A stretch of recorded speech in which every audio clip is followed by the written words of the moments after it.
오케이. 예. 오늘 추천 도서는 여기에 있는 책인데 세상에서 가장 지혜로운 4가지 이야기라고 하는 책이에요. 그 안에는 4편의 문학 작품이 있는데 하나는 톨스토이가 쓴 사람은 무엇으로 사는가, 또 하나는 셰익스피어의 베니스 상인이 있는데 여러분 이거 한번 읽어보시면 재밌을 것 같아요. 좋아요. 이제 건축, 혹시 자기가 살고 있는 집 자기가 건축해 본 분 있어요? 건축에서 뭐가 중요할까요? 그런 생각 있어요? 요즘에 50대 몇 분 계시죠? 그런 생각 해봤어요? 설계겠죠. 네? 설계, 그렇죠. 설계 중요하죠. 우리나라에서 그 유명한 설계사가 있는데 그분들의 특징이 이 건축주가 오래 살 집이니까 얘기를 많이 듣는다 그래요. 옛날 살아온 얘기도 듣고, 젊은 건축사들은 자기가 배운 걸로 막 그려가지고 이렇게 하면 어떻겠냐, 이렇게 하면 어떻겠냐, 이렇게 하는데 노련하고 훌륭한 분들은 그런 얘기 많이 듣는데, 그래서 이 건축주가 살아야 될 오랜 공간이니까 철학에 대해서도 듣고, 또 그분의 또 고유한 동선, 그런 것도 다 기술을 하기도 하고 건축사가 그걸 다 메모하기도 하고 그런다 그래요. 최근에 이제 실습을 희망한 사람이 어제 같은 경우는 대학생인가 본데 성균관 대학을 졸업한 것 같던데 토익도 945점이고 점수가 괜찮더라고요. 근데 그분 뭐라고 했냐면 유튜브를 들어보니까 좀 아합성 발언했어. 유튜브를 들어보니까 센터장님처럼 탁월한 분께 훈련 받고 싶습니다. 그래서 그 훈련이라는 단어가 의미가 있어요. 훈련. 이제 실습을 그냥 장롱 면허를 따기 위해서 내가 따는 거다, 혹은 뭐 취직에 필요해서 따는 거다, 이렇게 생각하는 분도 상당히 많아요. 여기서 실습한 분 중에 어떤 분은 3일 전치 일지를 그대로 카피해 놓고 한 줄 바꾸고 낸 사람도 있어요. 그러니까 어떻게 돼? 오늘은 방학 첫날이라서 붓기를 하게 되었으므로 장 보는 게 많았다. 이것이 계속 반복되는 거야. 그걸 바꿔야지. 오늘은 방학한 지 3번째 날이라 바꿔줘야 되는데 그걸 안 바꿔주는 거야. 그걸 바꿔라. 또 안 바꿔. 바꿔라. 또 안 바꿔. 그래가지고 그걸 대학교에 내겠다고 떡집은 해가지고 온 거야. 이게 참 어려움이 있어요. 그래서 이것이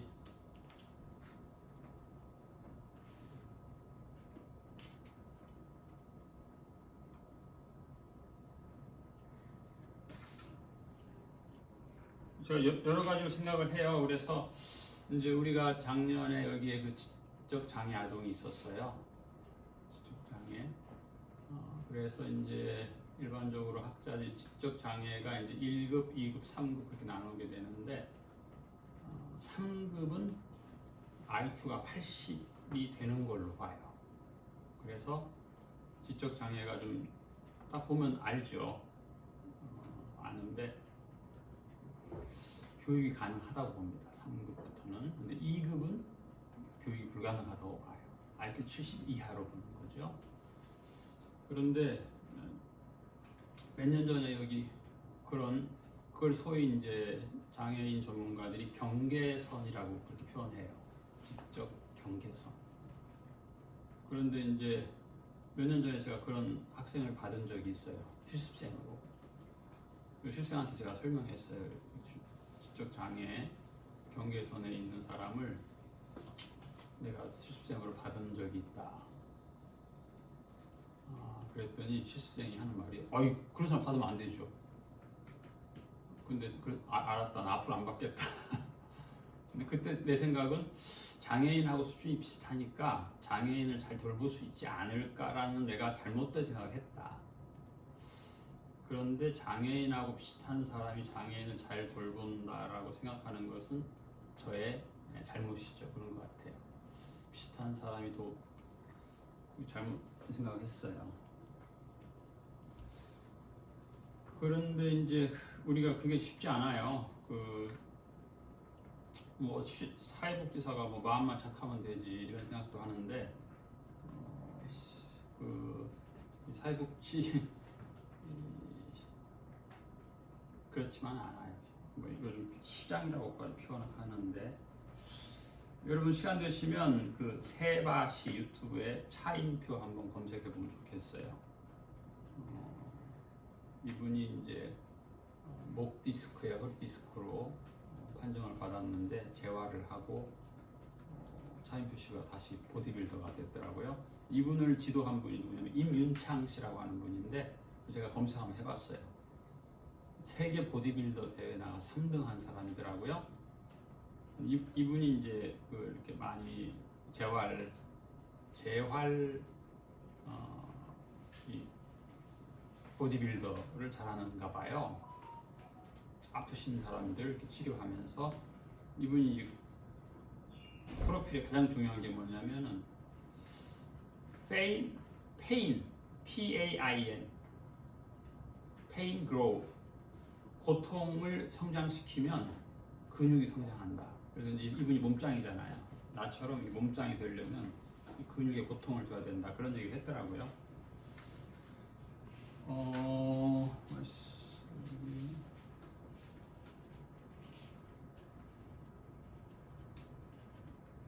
그래서 이제 그 얘기를 하거든요. 동료 일지를 읽어봐라. 그런데 동료 일지를 볼 시간이 없더라고. 실습생이 실습 끝나고 가서 4시간을 알바를 하는 사람이 있더라고요. 그 시간이 없죠. 보이나요?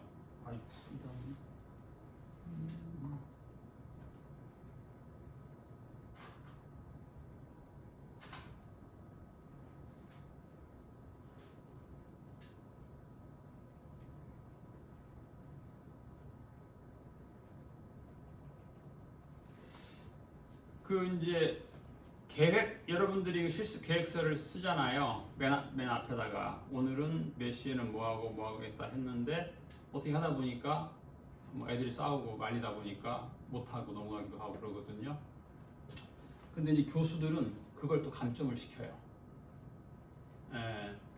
선생님 가세요. 지금 이분 같은 경우는 지금 딱 1시간 제가 이제 이분도 강의 100% 안 되는 것 같아. 최상의 점수를 교수가 줄 때는 30분 간격으로 쓴 것에다 최상의 점수를 주거든요. 근데 이제 문장력이 없으면 그것도 못하죠. 이분은 문장력이 있잖아요, 보면. 그렇죠? 1시간 실습을 했는데 꽤 썼잖아요, 그렇죠?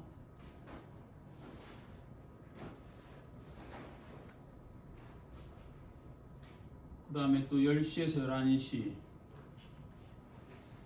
어떤 분은 10시에서 11시 소분했다. 이렇게 한 줄 쓴 분도 있는데 이분은 열을 썼죠.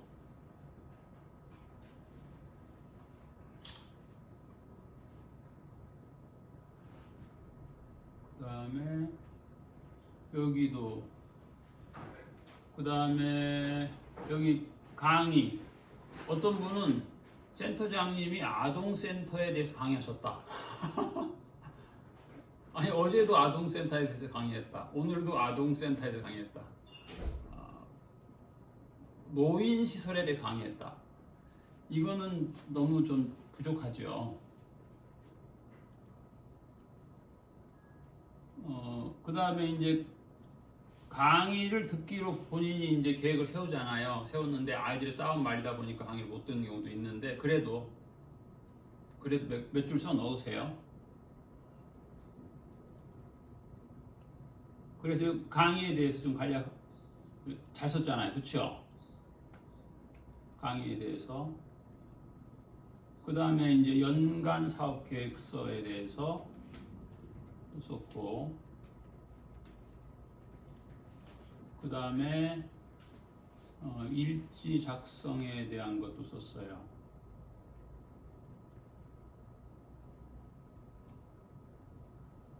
그리고 이제 본인의 생각도 썼어요.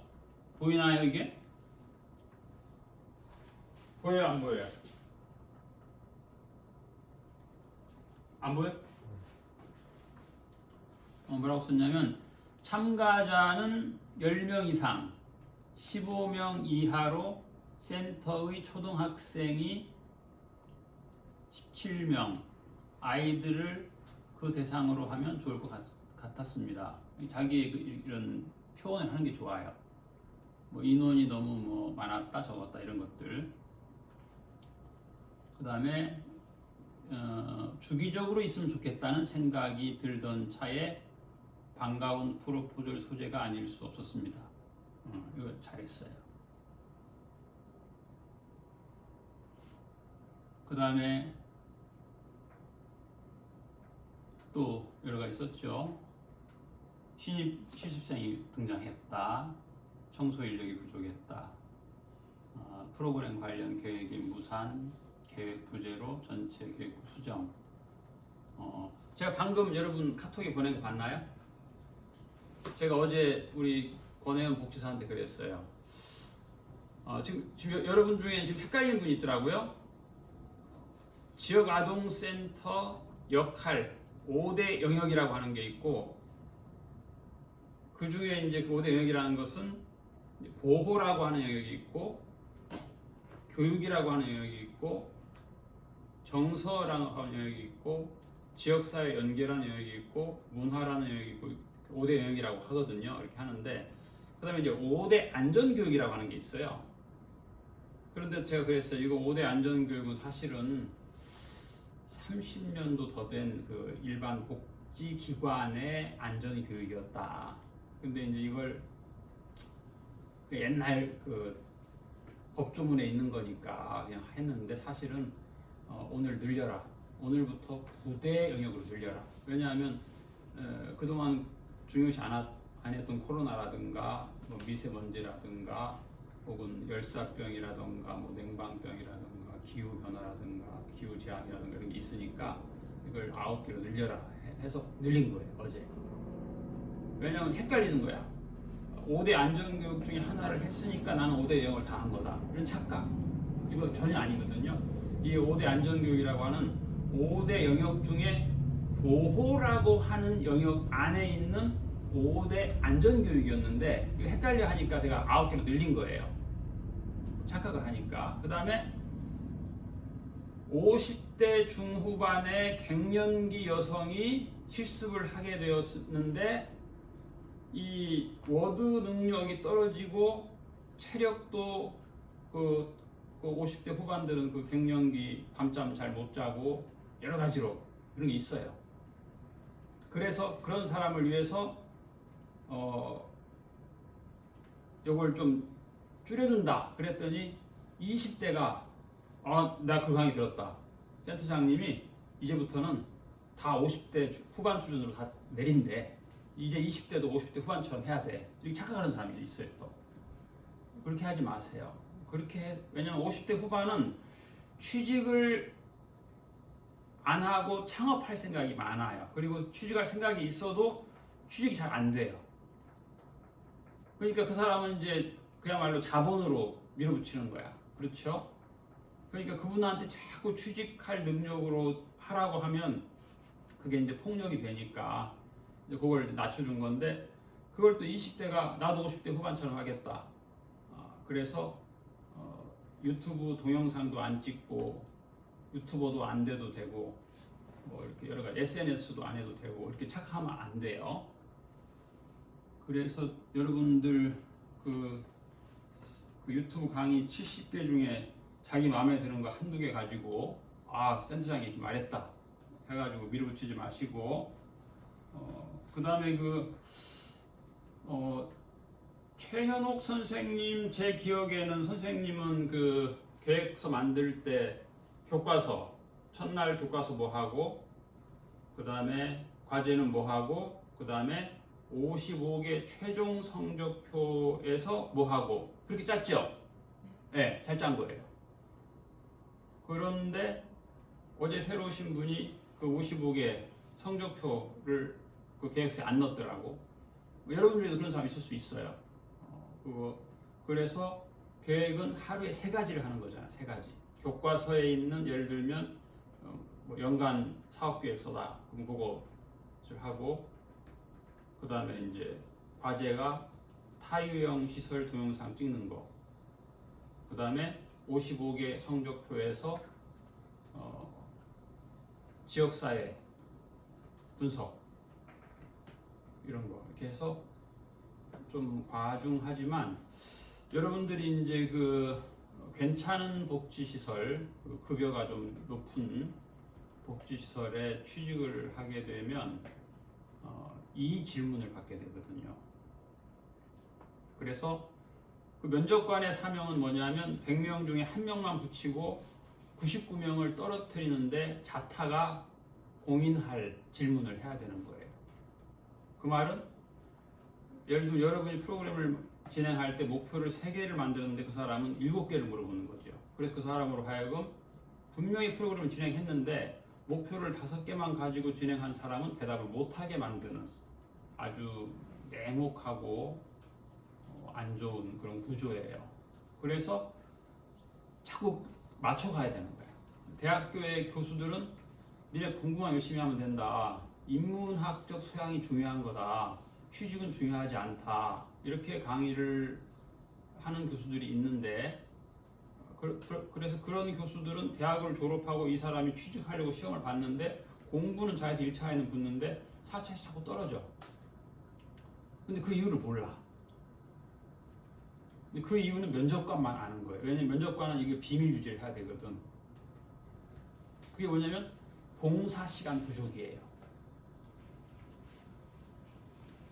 근데 저 시골에 있는 어떤 아주 사류 대학은 교수가 얘를 취직을 시키고 싶어가지고 우리 대학은 졸업하기 전에 200시간 봉사 증명서 없으면 졸업 안 시킨다. 그래가지고 저 시골 대학은 합격을 하는 거예요. 근데 서울에 유명한 대학 나온 사람 합격이 안 되는 거예요. 이런 것들이 있어가지고 좀 이게 차이가 갭이 많이 나요. 대학 교수한테 들은 거하고 이 취업 또 시장하고 조금 차이가 많이 나니까 이런 것들을 때문에 이제 제가 강의를 하는 건데 심지어 그 유명한 그런 그 면접관들이 저보고 이 비밀을 절대로 누설하지 말라고. 그런데 그 누설을 해야 또 여러분들이 취업을 하니까 그래서 그 우리 김동현 선생님 어제 받았죠. 그 최종 점수 배점표 어떤 게 10점이고 어떤 게 10점이고 그 예습 독서 보고서가 10점이고 그 다음에 유튜브 강의 그 70개 요약해서 낸 것이 10점이고 이렇게 돼 있는데 요 부분이 진행이 안 되면 여러분 어려워요. 그래서 제가 지금 그 73세 할머니가 쓴 거 계속 카톡에 올리잖아요. 그거 참고하세요. 참고해서 일단은 김 선생님 같은 경우 예습이 지금 안 돼 있잖아. 예습이 안 돼 있으니까 일단은 그냥 들어요. 그냥 계속 들어. 출근하면서 듣고 퇴근하면서 듣고 계속 들어요. 그래서 일단 2번을 계속 듣기만 해요. 그러면 이제 조금 감이 잡히면 그때는 그냥 이렇게 타이핑 치면 돼. 굳이 뭐 이렇게 100% 녹취가 아니니까 또 그 선배 것 제가 또 보냈으니까 선배가 아니지. 이 할머니는 9월에 실습할 사람이에요. 7월부터 계속 지금 매일 50분씩 예습하고 있는 거예요. 실습 계약할 때 그 예습 안내에 따라서 하는 거니까 여러분들이 조금 보고 힘드시긴 한데 이게 여러분 나중에 이제 면접할 때 재료가 돼요. 일지가 면접 시험 볼 때 일지가 재료가 되니까 이걸 계속 여러분들이 여러분이 쓴 일기지만 계속 암기를 해가지고 그때 답변을 하는 거예요. 강의 들은 거 하고 해서 그 재료가 되는 거예요. 사회복지에 대해서 5분 동안 연설해 보세요. 이렇게 할 때 여러분들이 잘 힘들잖아. 그러니까 그 부분을 이게 왜 내가 좀 바쁜데 이것도 해야 되고 이것도 하고 이것도 해야 되냐? 이게 삼중으로 해야 되고 그다음에 카톡에만 올리면 될 텐데 이메일로도 보내야 되고 카페에도 올려야 되고 유튜브도 올려야 되고 그래서 유튜브가 꼭 되도록 노력을 한번 해보세요. 다양한 방법이 있어요. 그래서 여러분 그 오늘도 짬짬이 독서도 하셔야 되는 이유가 그 면접 마지막에서 독서 서평 물어보니까 그런 거예요. 그래서 쓸데없는 것을 많이 시킨다 생각하지 마시고 이게 그 입시에 다 필요하니까. 그래서 좀 그 이거 실습 끝나고 밤새 아르바이트 하지 마세요. 그러면 좀 그래. 지금 우리 고등학교 1학년 애가 알바에 아주 꽂혀가지고 자기는 간호대학을 가고 싶은데 점수가 안 돼. 꼭 가고 싶은데 그러면 조금 거기 집중해야 되는데 알바가 재밌어가지고 방 안에 알바하느라 공부를 못 하고 있어. 근데 물론 이제 알바에서 40만 원 버는 거 좋긴 한데 그 부모는 그거 원치 않거든요. 근데 얘가 알바에 꽂힌 거야. 그러면은 재수하게 되면 그걸 돈으로 환산하면 40만 원 몇 배 많이 들잖아요. 그래서 여러분도 지금 취직 훈련이 중요한데 그 알바에 시간 많이 뺏기면 좀 그게 집중이 떨어질 수 있어요. 그래서 좀 집중을 좀 해주셨으면 좋겠어요. 잘 상의해가지고 뭐 토요일로 알바를 미루던가 해서 이거 좀 잘 집중해야 소기에 지금 사회복지계도 경쟁률이 100대 1이에요. 굉장히 어려워요. 그리고 경쟁률이 세다고 해서 창업하면 더 힘들어요. 그래서 꼭 취업을 좀 해서 3년 동안은 어쨌든 경력을 좀 쌓아서 그 취업을 못 하더라도 창업을 못 하더라도 어쨌든 3년, 36개월만 쌓으면 그 시립기관장 갈 수 있으니까 그쪽으로 좀 여러분들이 꼭 모색을 하시고 그래야 젊은 사람들은 연봉 1억도 받을 수 있으니까 한번 파이팅을 부탁드립니다. 감사합니다.